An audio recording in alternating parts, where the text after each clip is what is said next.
Right, guys, I needed to clear a bit of space at my flat for new specimens, and it turns out a neighbour had actually chucked out a drawer, and I removed the handle from it, so thus I've got new space to accommodate some new specimens. Ta-da! So let's get on with the review. We'll start off with a Stegodon here. Now, this is from a company called TNG. Now, in my previous review, I did a woolly mammoth. Now, Stegodons were endemic to Southeast Asia. Now, as superficially as they look like modern-day elephants, they're actually categorized in their own genus. Now, what makes Stegodons stand out, now this is still speculative, is that they have these tightly packed tusks, which were really, really long. And there was no way that the trunk could be cradled in the center, so they would probably have to have be resting on the side there. And they were about the size of an Asian elephant. But now I'm actually kind of fascinated about the feeding mechanisms of these guys. These long tusks and the way the trunk was ladled to the side. Yeah, so they lived about 300,000 years ago. And you do get a few modern-day Asian elephants that have a few mutations that do resemble the Stegodons. So anyway, let's look at this model. Yeah, it looks like it really does look like an elephant. It's got some black patterning on the feet there. Got a nice carved-looking wood pair of tusks there. Yeah, it's this is a beautiful model. Yeah, you guys make sure, right? Well, to any elephant lover, make sure you bring up a Stegodon in discussion. Right, next one here, we have Dinotherium. That means terrible beast. And this, right, was one of the largest of the proboscideans. And it's got to be one of my favourite animals of all time. Now, one thing I want to make clear is that one thing that makes Dinotherium stand out is not due to the tapir-like trunk, because honestly, right, I think it would be much longer. But the tusks on the lower jaw. Now, earlier proboscideans, they grew their tusks from the lower jaws. Now, Dinotherium was more lankier, and at the time in the region it lived, it was more humid, it was more forested, hence why it has shorter ears. And also, I reckon its feeding habits were using the trunk and using its tusks to manipulate foliage, because it just stood just above them. This is different from modern day elephants. Oh, you gotta love this model.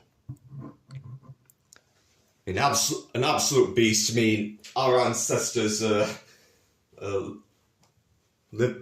among them. I mean, have you seen that episode Next of Kin with Walking with Beasts?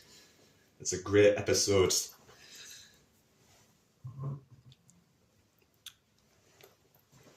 Fantastic model.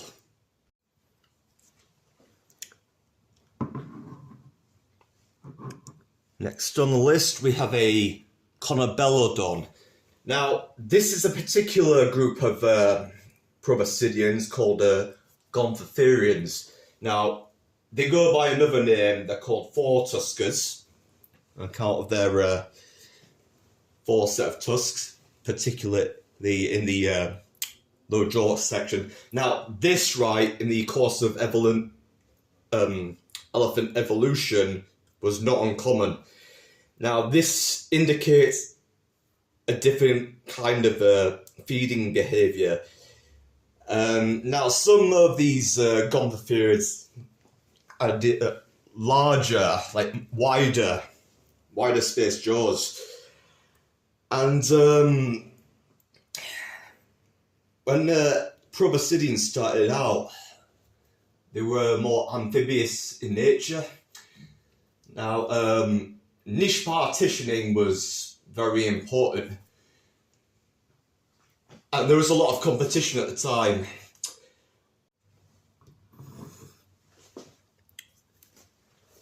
There's only 3 types of elephants around these days. There's the African elephant, there's the African forest elephant, and the Asiatic elephant, but there's a few subspecies. Same thing with hippos. Some of the greatest land mammals to have ever exist, just reduced to a real tiny minority now. The evolution of the elephant, right, it's just something to like really boggle the mind, the variety. I was going to go for a Collectagonthosphere. Now, does anyone know if there's a company that does like a Plateobelodon or something? And I also heard there's one proboscidean that made its way down to South America. They call it the spiral-toothed elephant. And I used to do like loads of drawings of prehistoric elephants. I'll show you those toward the end. You know, these four-tuskers, right, captivate the imagination. Right, now for Ice Age proboscidean, we have an American mastodon. Now, mastodons were actually widespread through Eurasia, but toward the end of the Ice Age, they actually were limited in their range. Now, they were commonly present in America, so you've got species like the Pacific mammoth. Now, when you think of mammoths, you think of hairy creatures, which was not the case, because mastodons and some other species of mammoth were actually limited to the southernmost states. Look at this model. You've got them straight tusks and a slight detailing of hair on account of the southern latitude. Now, the term mastodon means nipple tooth. That's on account of the crowns on the dentaries. Now, one common question, right, you're going to get is, what is the difference between a mastodon and a mammoth? Now, you'll just be thinking like, oh, they're both hairy elephants. No. This is not the case. Mastodons had straighter tusks, flatter heads, and they were browsers. This was to avoid competition, and they were probably no bigger than Asian elephants.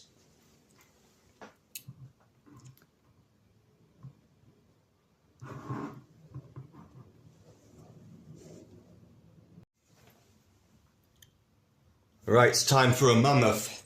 Here we have a Columbian mammoth. Note that it's from Colombia. This also lived in the southern states of North America, but it was most likely a hairless one. And now this was actually one of the larger ones, and it had a really impressive set of tusks. We're talking like the best part of 4 meters there. Yeah, you might have seen an episode of Primeval. We're talking about 17 years ago. And let's do a...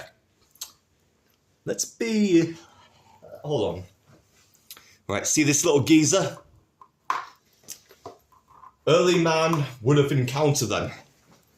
So this is the size comparison we're just about talking about there. And yeah, you would not want to be charged by one of these guys. Yeah, excluding the shaggy fur of the woolly mammoth, we've all been misled to believe. Mammoths have a more domed head and more sloped back there. Also, there was another type of hairless mammoth that lived in the same region. The imperial mammoth. Now, Columbian mammoths, their tusks did not overlap. Not like the woolly mammoth, but the imperial mammoths, I think they did. But correct me if I'm wrong there, anyone with better knowledge than me. But darn, this model, right, it's great. Let's get a better angle there. Eofauna, you're amazing. Right, we're on to the finale now. Now, okay, anyone familiar with me? I've only partly reviewed it because it was part of a birthday vlog 3 years ago, but I want to go into more detail. Now, what we have here is the Eofauna paleoloxodon. And now this is actually currently the biggest land mammal we have in recorded history. And these guys were absolutely massive. We're talking like something best part of 5 meters, and they were well spread across Eurasia. Now, unlike mammoths, these were actually elephants. Now, anyone familiar with me, like, I include them in my book, Carnian Street. Also, the extract from the Ice Age scene of the uploaded book I've released, She Will Become. Yeah, these feature, and these are just absolutely majestic. God, you gotta love them. I mean, imagine just being stood around one. I mean, right, let's take the little collector geezer there. Yeah, that'd be about right. I've been around elephants in Thailand, but those are Asiatic elephants. But these guys, right, are like 3 times as big. And yeah, up in England during the Ice Age, remains been found, but that's probably during the winter where they migrated.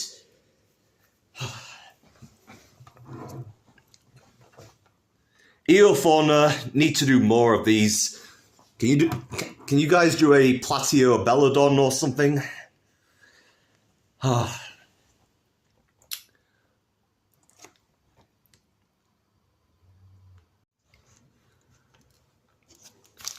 You gotta love these little mini...